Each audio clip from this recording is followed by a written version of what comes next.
Pažiūrėjau video per YouTube, kaip taisyklingai plaukti kraulį ir dabar tą patį bandau vandenyje, bet man niekaip nepavyksta atlikti taisyklingai rankų judesių. O taip yra dėl to, nes iš karto bandau atlikti judesius vandenyje.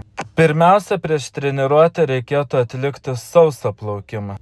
Dabar jums norėčiau parodyti vieną gerą sausumos pratimą, po kurio jūs atliksite judesius daug taisyklingiau. Prašau, pažiūrėkite. Šis pratimas jums padės išmokti taisyklingai pakelti ranką virš vandens. Rankos kėlimo metu jūs negalite kliudyti šalia esančių žalių kaladėlių.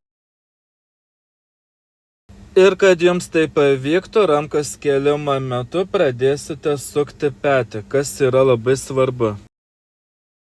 O dabar atkreipkite dėmesį, kaip plaukiu po šio pratimo ir palyginkite su pirmoju video. Rankų mostai daug ilgesni, taip pat jau yra ir rotacija, taip kad pratimas iš tiesų padėjo. Jei tau patiko šis video, prašau paspausk širdelę ir pasek mano Instagramą plaukimo treneris Viktoras. Taip kartu augsime daug greičiau.